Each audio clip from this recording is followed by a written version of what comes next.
Good evening, everyone. Welcome again to another episode of Sequoia Lending Wednesday night training. So for the last few weeks, we actually see a dramatic increase of business funding requests from us, ranging from working capitals to purchasing businesses to equipments, business line of credit, so on and so forth. So today we're in a good treat.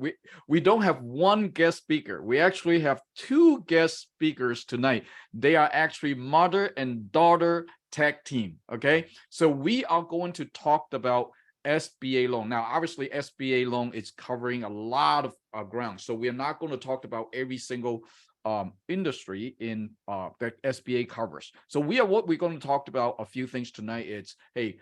A lot of people asking us, how does startup work? Okay, so Stephanie and Ali is going to talk about how to get funding for startup, how to get funding for franchise, how to get funding for working capitals and things like this. So again, without further ado, I'm going to pass the floor to Stephanie and Ali. Stephanie is actually from Lee's Corporation of America, and Ali is from Colonial Bank. So Stephanie and Ali, the floor is yours. Thank you so much. It's so nice to meet all of y'all. And we are excited to bring our presentation about SBA 7A lending program. Ali? Hello, nice to meet everyone. Do you have the second page? So SBA lending is a cash flow lending based program, and it's to benefit small businesses. It's not for large businesses, it's only for small ones. So it's backed by the US government. Now, it does go smaller and it does go larger, but this is for the 7A program. Ali's minimum loan at Colony Bank is from $100,000 to $500,000, is that correct? Yep. And my loans go from roughly 500,000 up to 5 million. We can do pari passus, and they go up to 8.5 million, but that's for another day. That's for a different type of conversation. Oops. So why consider SBA lending is because we have a longer maturity. Sometimes there's not enough collateral, and that's usually the biggest reason, actually. There's also no balloons or calls. It's up to 25 years if there's real estate, and you can actually do 100% financing, but including soft costs and working capital when it's for refinance of, purchase of commercial real estate that you've been maybe renting somewhere and you want to buy real estate that you've possibly been renting, rent replacement. But it's 90% if you just want to do other types of lending. So yeah, if someone currently rents a location and they want to open up a second location, and the second location they want to purchase commercial real estate, they'd still need 10% down. But if they're currently renting a location and they want to replace the location they're currently renting, then that's a 0% down. So there is a difference between it, okay? I'd like to make those distinctions. So SBA eligibility is very generic. It's just you have to be open to the general public. It's got to be small in size, must be operated in the US or US territories. We do lend in the US territories as well. You must be willing to put up your personal assets. That's a big deal to a lot of borrowers. So it's not just the business assets, sometimes it's your personal assets. And you have to have a need for credit, meaning often they've been declined by another lender. And if you're going to buy real estate, they have to be occupying 51% of the square footage. If you're going to construct ground up construction, it's got to be 66%. So one thing I want to point out is for my smaller loan program, we only do mainland USA.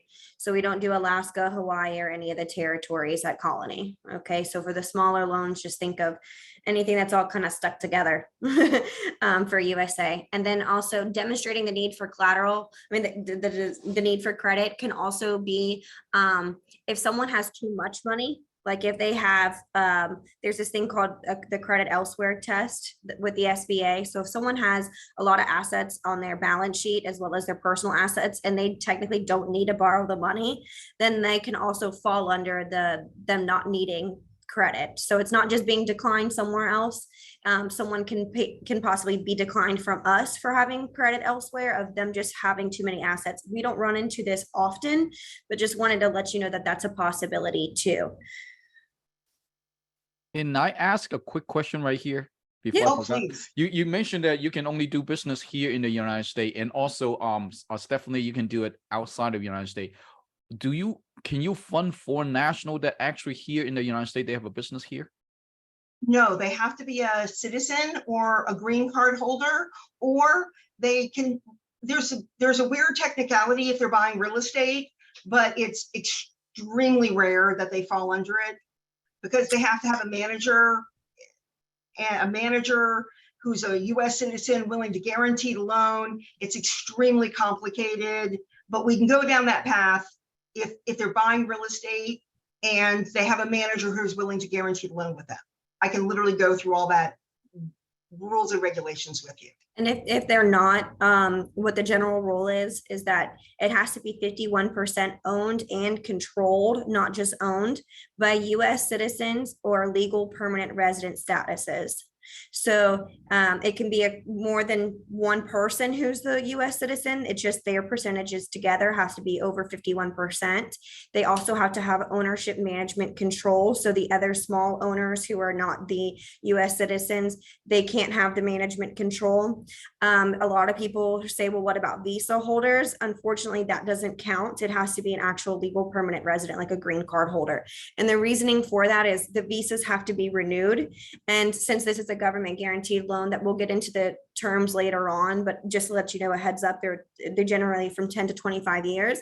And sometimes those licensing, the visas are only for like 2 or 5 year periods. So we can't guarantee that they're going to be renewed their visa for them to be able to pay us back the SBA loan. So that's the reason why the SBA has restrictions on US citizen ownership. So a good way to do it is to, try to keep the ownership 51% or more owner controlled by the US citizen. There is something called a 6 months reach back rule with the SBA. So let's just say you had an existing business and currently the US citizen has less than 51% and they try to change it real quick before they apply to us. They have to change it within 6 months before applying for the SBA loan. So they can do that. They can change an existing ownership, wait 6 months, then apply and be eligible. But just know that they can't change it and then tomorrow come apply for a loan. Thank you. So quickly, there's very few businesses that aren't eligible for SBA, and those are not-for-profit, payday loans, passive income loans, private clubs or businesses. So like anybody that doesn't allow, so you can have a golf club, a golf course, but it can't be everybody's got to be able to join. Okay. Any pyramid type businesses, any place that drives too much of their income from lottery sales, and you can have bars, but you can't have strip clubs, and you can have anything that doesn't promote any type of religion. Another thing that people ask us a lot is, can you do marijuana or anything like that? Unfortunately, since it's not federally legal, we cannot.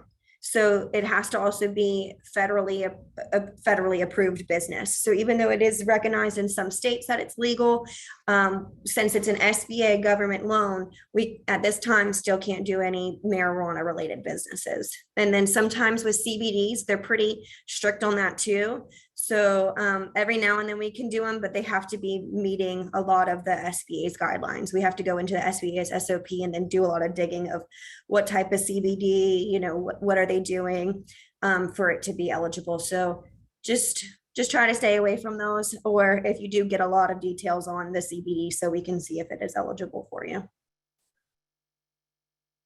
So, but the fun part is the eligible uses of funds are working capital, like we talked about earlier, furniture, fixtures, and equipment, machinery and equipment, land and building purchases, construction, renovation, inventory, debt refinance, franchises, startups, all of that stuff is eligible, and we can do any of it, not just together. It can be any of it.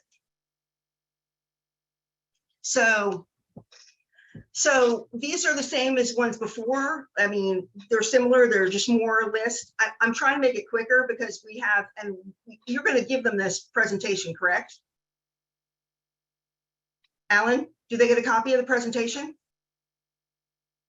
Yes, I will send it to them Okay, after the great. meeting. Yes. Okay, then we Okay, won't good. read it to y'all. We'll just. We're going to touch skip base on some of them. things. We're going to skip some of these pages because some of them are redundant and this takes a while. So common scenarios are like what we talked about, startups. They have to bring at least 10% of the actual project cost. So a project cost isn't just the startup. You've got to figure in all of the closing costs, all of the working capital needs they're going to have. And it's any business, SBA considers a startup any business that's been in operations for less than 1 year, but both Allie's bank and my bank consider it if it's been in operation for less than 2 years. So that is something that our banks do have a little bit different of a rule than the actual SBA. So we just like to point that out, right? So they want to be generating revenue for 24 months or more. Now with, if it's been generating revenue for over 12 months, so let's say 13 months, then we'll waive the 10% equity injection because the likelihood of they've already probably contributed over 10%, they can just show us some receipts to prove that. But if it's only been operating for 10 months, then they're probably still going to have to show us some proof of equity injection of the total project cost. And typically it's stuff they've already spent that we can build into the total project cost and say, hey, they covered this, they're using the loan to cover the rest. But just heads up with the differentiation on that.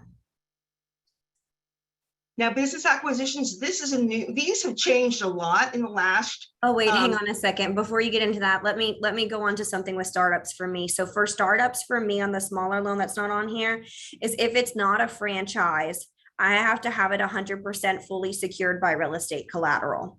So if it is a franchise, then it's not subject to the collateral requirement. But if collateral is available in their primary residence or whatever, we're going to take it. But if it's not a franchise and it's a startup, like let's just say I just want to open up my own donut shop tomorrow, I have to then have it fully secured by real estate. Now, it doesn't mean I need commercial real estate. If I need a $200,000 loan, I have to pledge at least $200,000 worth of real estate collateral. So that's something for the smaller loan program. Okay, sorry, go ahead. And that's not the same with the large loan program.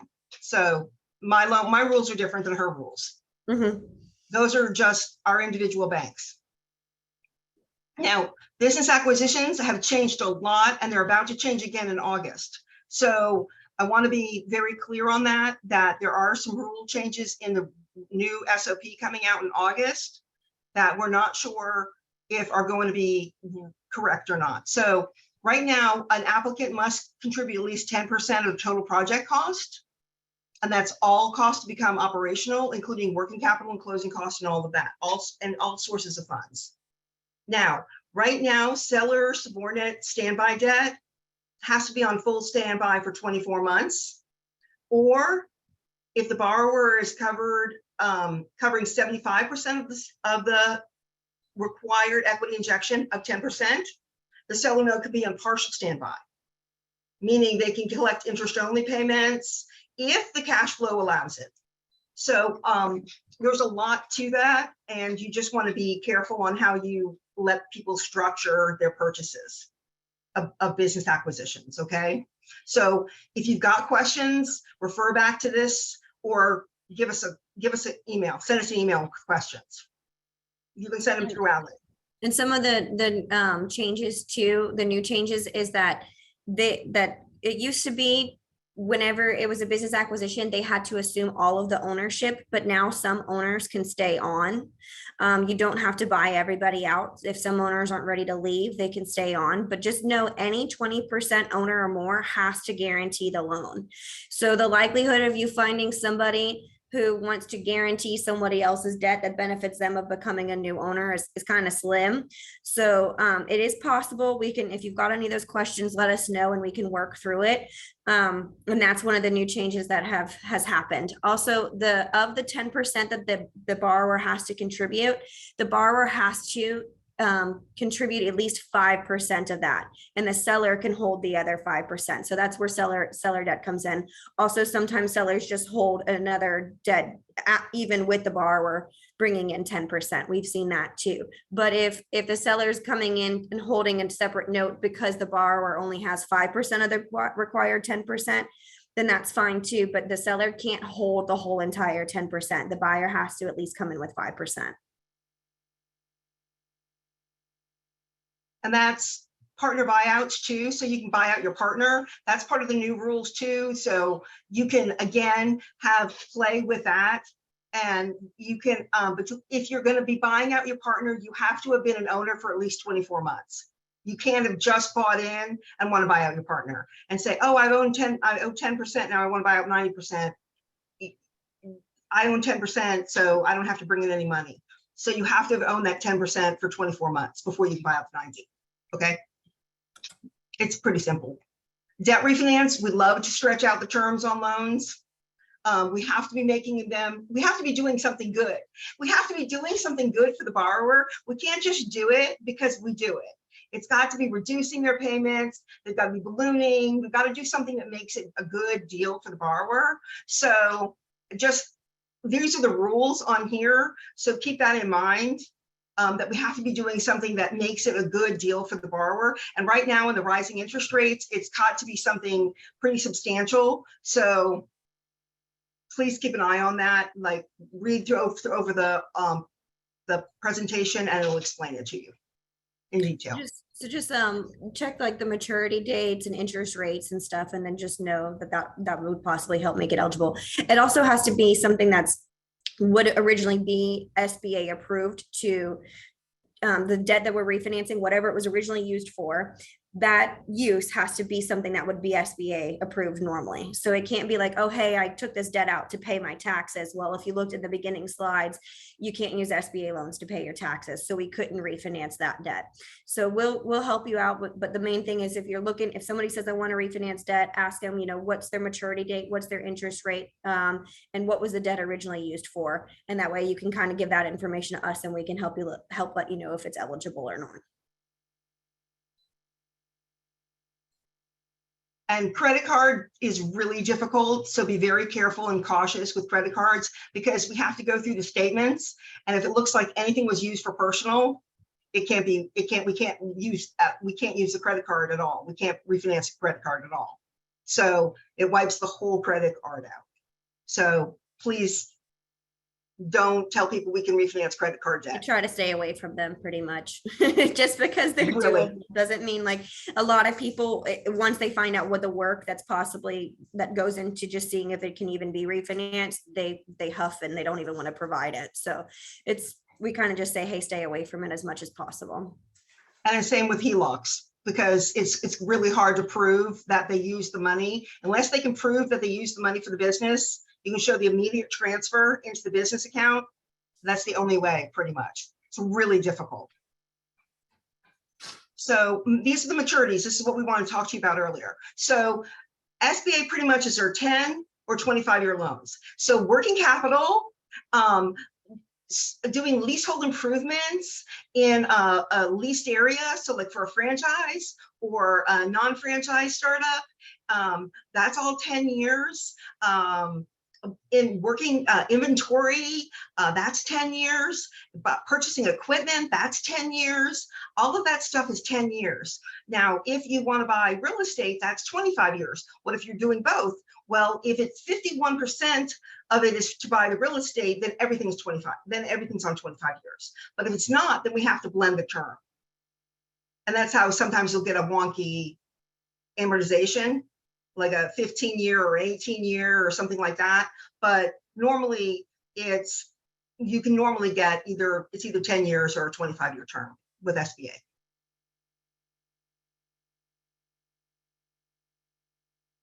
Everybody offers different rates at their banks. Our rates are anywhere from prime plus 1.5 to prime plus 3, depending on the borrower and depending on the situation, what they want to use the money for. It is a variable rate loan tied to prime, so it's not the best rates, but we'll do working capital and we'll do franchise lending will do startups and will do stuff that other people won't touch right now. So and we pay referral, right? So it's kind of the devil that's out there. So unfortunately, the rate is just not that great right now. Ours were at Colony, we're probably going to always be prime plus 2.75. Typically, the only way we go lower on rate is if y'all make less money. So then that's something y'all will have to, go to your boss for and say, hey, is it worth losing this loan? And are we willing to take a reduction ourselves? Other than that, we typically won't change the rate. It's typically always prime plus 2.75. And when we say vary, the variable portion is the prime portion. The plus whatever we lock them in at will always remain the same. And prime, we're talking Wall Street Journal prime. We also do quarter valuations here. So it's not like, okay, the borrower closes the loan and immediately prime change, so we're going to just change the rate on them tomorrow. No, it's they're going to be assessed 4 times throughout the year, and each time we're going to reach out and ask for some updated financials, and then we'll be like, okay, hey, has prime changed since their last quarter valuation? Yes or no, and adjust it accordingly. So it's variable. The variable portion is the prime portion, and it's quarterly throughout the year.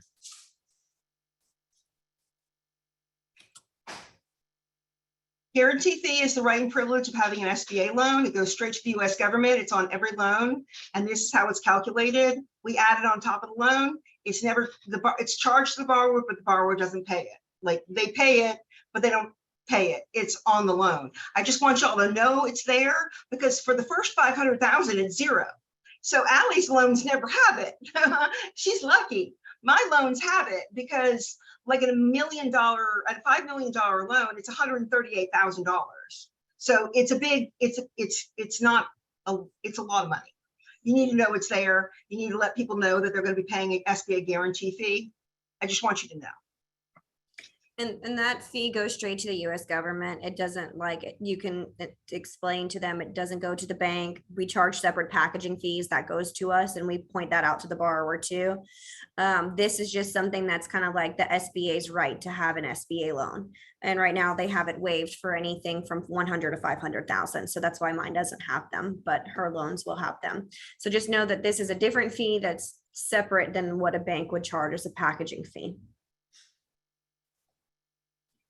And then there's always a prepayment penalty. If a loan is over 15-year amortization, it's 5 years, year 1, 3 years, year 2, 1 year, 1% year 3, 5%, 3%, 1%. Very simple. If it's on a 10-year term, there is no prepayment penalty. Correct. Mm-hmm. And equity injection, just make sure that they are getting it as a gift or they're bringing it in their own money. That's all you really need to know. Unless it's investor funds, you can come read the sheet and it'll explain to you how you have to source investor funds. And also it needs to be seasoned. I don't think the one thing we don't have on here is it needs to be seasoned in their account for a little bit. So like if somebody has a bunch of cash and they keep it under their mattress, make sure they go put it in their bank account like 2 months prior to applying with us, because we need to see like 2 months of bank statements showing that it's been in there and it didn't just pop out of nowhere. And the reason that the SBA requires us to do that just to prevent money laundering and terrorism and things like that. So that's why it has to be seasoned in their account. Now, let's say somebody got a bonus randomly and they knew they were going to get this end of year bonus and they can show that they got the pay stub from their employer. That's different than just a random $20,000 deposit in cash. Okay. Oh, yeah. Oh, yeah. You cannot use the value of education. People love to say, oh, but they're a doctor. They don't have to have equity injection. Yes, they do. They have to have equity injection. All right. So, and also they can never use borrowed funds for their equity injection. So those two are just real big. We always like to make sure that we point that out. Borrowed funds are never equity injection. So again, these are more requirements that you can read later. Trying to keep it to 30 minutes. Sorry. Occupancy requirements. Again, this is the if you're purchasing an existing business, it's a building, it's 51%. If you're building a building, it's 66%. Don't worry. And there we go. Now we're into the scenarios. We did it. We did it in 30 minutes. Take your time. Don't rush. Okay. Take your time. All right. No, that was it. We did it. Okay, well, we do have some questions right here from the checkbox. So the first one is asking for what is the requirements for SBA loans? The credit requirement, sorry. Oh, I don't have a credit requirement at my bank. My bank literally doesn't have a credit requirement. Let me explain that though. We go by the number of delinquencies they have. Because we know most small businesses literally use their credit to live by. It's their business line of credit is half their credit cards, and their Amex is their line of credit. So we don't have credit score requirements at my bank. I'm one of the only banks that I know that doesn't have credit score requirements. There's actually, wait a minute, I know there's one other bank of another SBA lender, good friend of mine. His bank doesn't either. But How what about you? Require 675 or higher. So the smaller SBA loans, they have to do this thing called an SBA SBSS score. So it's something the SBA requires us lenders to do. It's a business credit scoring model that's primarily driven off of any 20% owner or more's personal FICO score. And it has to be scored back at 160 or higher. The SBA's minimum is technically 155, but we are 160 at Colony. And then like I said, the personal credit 675. Now, sometimes we'll make exceptions because it is a higher credit than some of our competitors, but they have to have a good reason why, like they would have to the borrower has to give us an explanation, and it can't be too low. Like it could be like maybe a 650, and they could say like, hey, one of my children got really sick. I had to incur a lot of medical bills. It made me now come late on some of my other bills. And since then, we've improved our credit. We've been on time. We've got our credit score as up as possible. Things like that. We're willing to make some exceptions on if the deal is strong. So as everything else is good, then we'll make an exception for that. But if you're asking for an exception on a bunch of other things plus credit, it's probably not going to happen. Then if there's multiple owners and one has a lot stronger of a score than the other one, sometimes we'll make an exception for that as well, depending on, again, the scenario. Bankruptcies, we like them to be about 7 years or older. And then sometimes and then their charge-offs and things like that, we don't have set requirements for that, but we do look at their credit, and we might ask questions and for explanations of why things are late, and et cetera.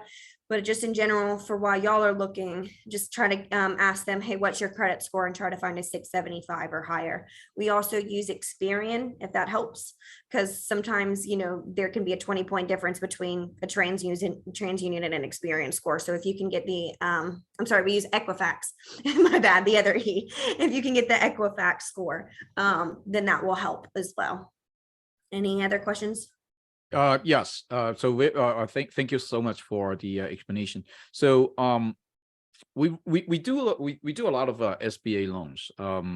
Sometimes we have clients that comes in, they already have a business and they would like to purchase another business or start up another business.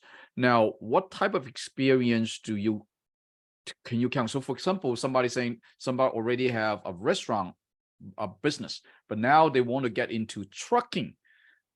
Would that experience count, or what type of experience are you looking for? Well, it really depends. I mean, it really depends on how far off it is. I would say that restaurant is the hardest to get into than it is more so than another one. So because restaurant is the number one small businesses that fail. So unless you're going franchise, now that's a totally different story, okay? Because franchise kind of helps you with everything. They clear up a lot of that problem. So taking that off the table, okay? Anything else, it's kind of, we like to see them having some sort of management experience. We prefer it to be in the same industry, but it's not required by any means, not at all. We just would prefer it, but we'll look at them if they're just have experience in management, as long as they have business management experience. But it just can't be ownership. They can't, or business ownership. We're just not. If you want to come to us and you've been a chef your whole life and now you want to open a restaurant, that's the hardest one. You always feel guilty to those people. Well, you never can do it, because those are the ones that always fail, unfortunately. They need somebody with business acumen to be able to run the front side of the restaurant.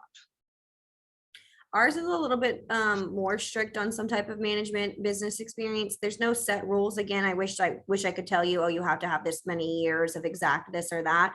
It depends on the strength of the deal. And again, it depends on the industry that they're looking into doing. So if they have some type of relatable management or ownership experience, then we will consider it. If they don't have any management or ownership experience or industry experience, then we won't consider it at all. But industry experience definitely helps. It helps strengthen the deal as well. So sometimes with business acquisitions, if the seller's financials are really good and the potential buyer has a little bit less experience, then those can outweigh themselves. However, flip it around, the seller's financials are barely cash flowing, plus we have a borrower with less experience. That's a little harder sell for credit, but we'll always try it. Very good. Sure. Okay, well, thank you. There's another question right here. Is a gentleman, Eugene is saying that he owns property management company in 3 different states. Set it up as 3 different LLCs. He also have a full-time job. In this case, does he qualify to get a SBA loan or some type of working capital? Oh, sure. In my place, but then again, mine starts at 500,000, so we'd have to have a demonstration need of 500,000. So Property management companies are a little harder here. They're definitely doable, but they have to tell us what exactly are they doing to manage those properties. Do they own the properties? Is it somebody else's properties that they manage? What services are they providing? And what do they need the working capital for to do the management service? They have to show the need for the working capital. They can't just just because a business can cash flow for working capital doesn't mean we're going to give it to them. They have to give us a good reason as to why it's needed, because we have to give that reason to the SBA as well.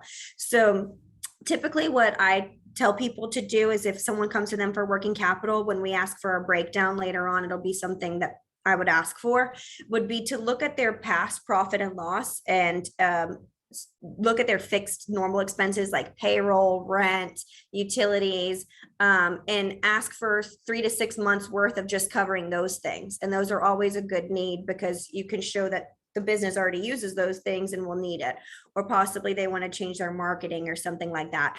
But property management, if they can justify the need for it, most certainly. Now, if he wants to do one loan for all 3 businesses, that's a little bit messier. It's not possible, but it is a little bit messier. We might require all 3 of the companies to be a borrower at that point.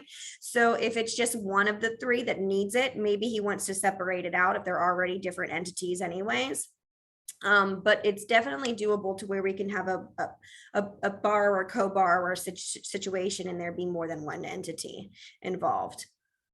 So along that line, so you mentioned that, hey, let's just use that example. Let's say somebody owns 3 different companies and they're out there to try to get a loan. Now, do you look at all 3 different companies' financial? Yes, we do. It's called a global cash flow analysis. So even if they own 3 companies and they only want a loan for one of the companies, any 20% owner or more of our borrowing business, if they own 20% or more of any other business, we're going to request for financials on that business as well. And the reason being is, let's say they're applying for ABC company and they own XYZ company, and XYZ company lost $50,000 last year, lost $100,000 the year before, and they're just constantly losing money. So then we're going to look at ABC company. Okay, are they really actually trying to get this loan? They're saying it's for ABC company, but they're going to go give the funds to XYZ, and then they're not going to be able to pay us back. So we are going to look at affiliate. We call those affiliates. We will look at affiliate businesses as well, regardless if the loan is for all of the entities or just one. We also look at people's personal cash flow as well. We're going to have them fill out a personal financial statement form. We're going to see what their monthly expenses are for rent, their mortgage, their credit cards, and also we factor in personal living expenses based on how many people are on their tax return, how many dependents and adults. And we'll factor that number in as well. And then we'll look at their W-2 wages or any other income and distributions that they receive. And Are they making enough money to to cover all of those personal liabilities? If not, then we have to subtract out any excess from the business cash flow, because in the end of the day, people aren't going to not eat, they're going to take it out of their business. So we do what's called a global cash flow analysis, and we will look at the business itself. How strong is it by itself? And then with all these other factors included, is it still strong enough, and are these not weighing it down? Got it. Well, thank you so much. There's another question right here. Can you elaborate on SSCBI that was recently released? Do you have any information on that? SSCBI, I think it's small business, something initiative, small business credit. We don't have that SSBCI. program, so I'm not sure. So every approved SBA lender doesn't necessarily do every SBA available product or offer every SBA product, and every lender can put their own requirements on top of the SBA's SOP requirements. So kind of like earlier when I was saying that my SBSS score, the business credit score requirements 160, but technically the SBA's minimum is 155. So we can put our own requirements on top of it. Plus we also don't have to offer every product that's out there. At Colony, we offer SBA 7A loans. We also do SBA Express loans, but I don't know if we're opening that up to brokers right now. I'll let y'all know as soon as we do. That's why I wasn't going to touch base on it, but maybe eventually you can refer those to me. Those are completely different than 7As. They're like 7-year amortization, 14%, less paperwork, but it's a way different qualification. So that's why I didn't want to confuse y'all and put too much in here. We also offer some 504s, but only in I think 8 states. So we didn't talk about 504s on here either. And I also, at Colony, we do USDA business and industrial, which is not an SBA product. It's a different product. So we do offer other products, but not every SBA products that's out there, and not all of them are open up to our broker referral programs. And I'm not sure if Stephanie does anything else besides the 7A and the pair pursues over there at LCA. We do the SBA 7A, and we have just opened up the SBA Express lines of credit, but they are in line with our 7As. We only give an express line of credit to people that we're doing the SBA 7As for. So you've got to be doing a 7A to get an express line of credit. We don't do them separately. Okay, got it. Okay, there's another question right here from Deborah. Desire to purchase a hotel in Florida. Do you have any loans for her? Purchasing a hotel. That's probably too big for me. So. I don't know. It depends on the size. What size is it? She didn't say, but again, Deborah put it in, right? It doesn't hurt to ask. And that's one thing about Sequoia is that, hey, if SBA can do it, absolutely, they will give you the funding for it. But besides of that, we do have other lenders, non-SBA lenders that specialize in hotel constructions and hotel acquisitions. So yes, on Sequoia's platform, we do have the ability to fund this type of loans. Okay. And I can go up to $8.5 million on it, but I don't know if that's big enough. I mean, it might be much bigger than that. Okay, great. So Jonathan saying that he registered a real estate LLC for the past 2 years. He hasn't done anything to it yet. Can he get an SBA loan? I'm not sure what type of real estate LLC is that. Is that like an investment fix and flip, that type of LLC, or is it like a real estate brokerage? But anyway, Stephanie or Ali, can you touch up on something like that? Let's assuming if it hasn't had any profit or loss or had filings, then no, probably, unless he's going to do a business plan, unless he's going to do a startup. And then if he's going to do a startup, absolutely. And then he can do a business plan and projections, and we can do a startup for sure.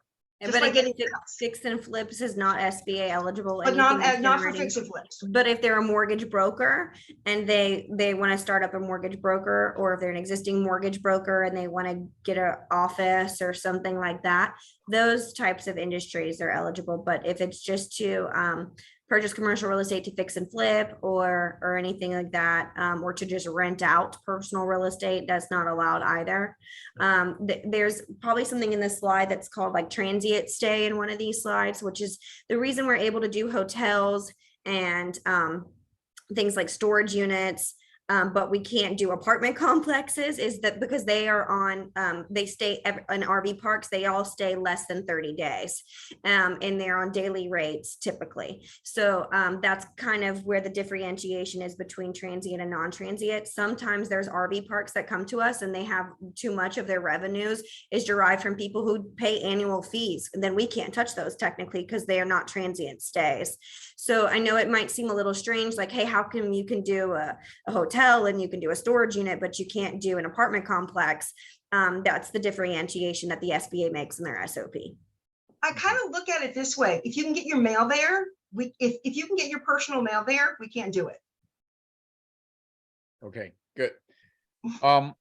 Can you touch up on franchise a little bit? It's actually a surprise to me that we were able to close a deal last year. A gentleman just got out from the Army. Okay, no business or experience whatsoever, but he decided to purchase a franchise, which is Cold Stone. Okay, Yeah. $300,000, not a big number, and they funded him 100% of it. So Oh, yeah. no experience whatsoever. So again, wouldn't you agree? Wouldn't you say that by getting into franchise versus just a regular business, a person can get funding much easier to get into franchise? Oh, absolutely. Absolutely. And we give our military a lot of credit for their service, and we consider their service experience as well.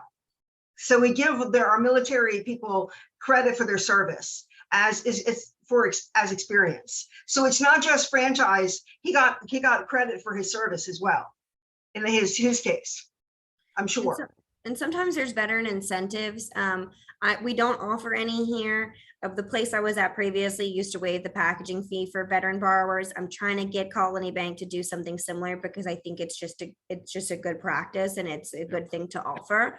Sometimes too, it can make or break the difference between who they decide to use.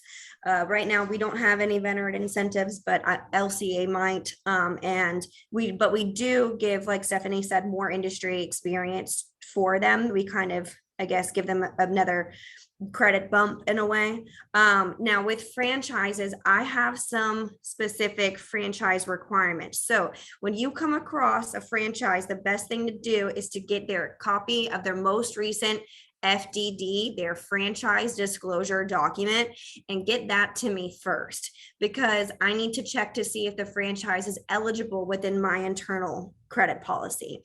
So some things that I'm going to look for on that FDD, just to give you a heads up, you don't have to look for them if you don't want to. It's what I'll do is that the business itself, the franchisor, has to be in business for 4 years or more.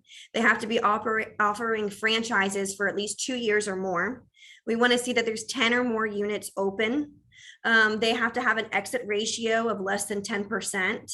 They have to be offering franchise training and assistance. The franchise term year must be 10 years or more, but at least options to renew. So if it's 5 years, but then another option to renew for another 5 years, we can work with that. And minimal lawsuits and on good term with their franchisees. So when you come across a franchise, get a copy of the most recent FDD as soon as possible. Send that to me first, because there could be a possibility that the franchise is just too new and we can't do it. Another thing to be wary of with franchises is just in industry experience is just make sure that if there's required licensings that needs to be held, can they obtain them themselves? If not, what type of licenses is it? Is it something that they could hire somebody easily in? So for instance, there's a lot of plumbing franchises out there. Well, they're required to have a master plumbing license to operate. Typically, to get a master plumbing license can take over 2 years. You have to be under an apprentice of another plumber, things like that. Here at Colony Bank, if our borrower is not getting that plumbing license and they say, oh, I'm just going to hire a master plumber, we won't do the loan unless the person who's holding that license will guarantee the loan, which the odds of that happening is very slim, because what benefit are they getting out of it? And the reason being is if that plumber quits, then how are they going to operate their business to pay us back? Now, I've ran into another franchise before that it's kind of like a field trip on wheels in a way, like it's like a bus and they come to different places and they do like some experiments and stuff. And it's like a field trip on wheels. Well, they need somebody with a CDL license to operate the bus.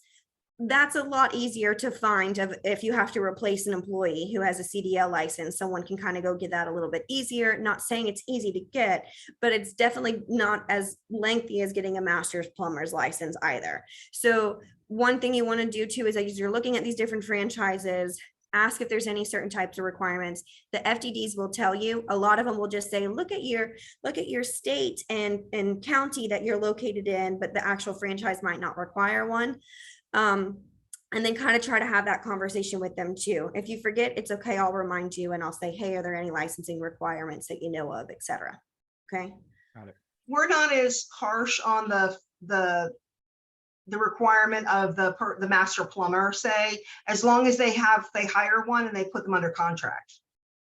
Yes, Employee contract. some lenders they'll do like an employment agreement and We'll they'll do that. accept that.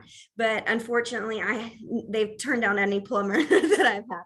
But again, there is sometimes where they can, like the school bus, they said, oh, okay, that's an easier person to find to replace, then we're okay with that. Got it. But again, my loans are bigger and a little more complicated, so they're a little more complex. Okay. And another question right here, can you touch up a little bit more on marinas and RV parks? How can they get funding from this type of assets? Oh, I do those all the time. RV parks are great fun, by the way. RV parks are one of the fastest growing SBA loans out there, and we do a lot of them. RV parks and campgrounds, we do startup ones. We'll do existing ones. But the only issue is, like she said, you have to make sure that their owner, there always is going to be a mix. Some of their campers are going to stay there for months at a time. You have to make sure that there's a, I want to say I'd have to look it back up in the SOP, but I think it's like a 20% of them cannot be there more than 12 months a year. I'd have to look up the exact number. I apologize that I don't know it off the top of my head. My underwriters know it. I don't. Okay, so again, so it looks like there's a lot of things that we can do through the programs between Ali and Stephanie. So ladies and gentlemen, so this is what Sequoia is all about. Now, I bet there's a lot of information right here. So this training right here is recorded. We post it onto our YouTube channel. A lot of information, but again, I said it one more time. Do not get intimidated. You don't need to know all these details. The purpose for all this training is to allow you to let you know what you have ability to do. You run into clients that needs funding like this, come to our Sequoia platform, just submit in the scenario form. Once we received it, we will send it to Ali, we will send it to Stephanie. They are the one that is going to look at the deal, and if the deal is durable, they are the one that is going to process it, underwrite it. You do not need to do none of those things, right? So again, that is what Sequoia is all about, and that's why we have advisors like Stephanie and Ali. They have tremendous amount of experience in terms of this type of loans. So our job is to go out there to let the market know that, hey, we have the funding for you. Now, qualified or not, it's not our job. Now, obviously, we need to do some preliminary qualification, but however, the best thing to do is that, hey, if you don't know if this thing is workable or not, just go ahead and submit it. It does not hurt. It doesn't have anything to lose. If they don't submit it, 100%, they're not going to get the loan. But if they submit it in, our goal is to find whatever way we can in our platforms to get the funding, or at least get some funding for them, right? So this is what we are trying to do with Sequoia. If this is the first time that you're here with us on our training, talk to the person who invited you here. Look at our training video. We are here to what I call disrupt the commercial lending industry. Quite frankly, this is true because there's so much business people out there that they need money. Every single business person out there is not the matter of if they need money or not. It's the matter of when they need money and how much they're going to need it. So again, when they need money, quite frankly, a lot of them have no idea where to go other than just go to the local bank, and quite most likely they go to a local bank. That local bank would not be able to fund whatever their request is. And that is why Sequoia platform, we have, lenders like Stephanie and Ali, they can help us to fund many different type of deals. Okay. So again, yes, we'll send the presentation on our Facebook. And also if you need one, send an email to marketing@setlending.com, marketing@setlending.com, setlending.com. We will send the presentation to you. We will post the presentation onto our Facebook private group. We will post this training on our YouTube channel. So again, I don't see any more questions right here. Oh, wait, hold on. I do see one more right here. Financing for laundromat and storage facilities. Yes, I'm actually in the middle of doing a laundromat right now. I'm changing a dry cleaner into a laundromat. And we do storage facilities as well. We do. Okay. I think the question is that, hey, don't ask us if we can do this, if we can do that. I mean, I bet between Ali and Stephanie, we can do a lot of things. So just go ahead, submit it in. I think the question is, how do we get the funding for this business people? It's not the matter of if we can do it or not. In our platform, hey, if Stephanie and Ali cannot do it, we have many other funding sources that we can tap into. Okay. Last question. Let's say thank you. Okay. Great. Thank you so much, Stephanie. Thank you so much, Ali.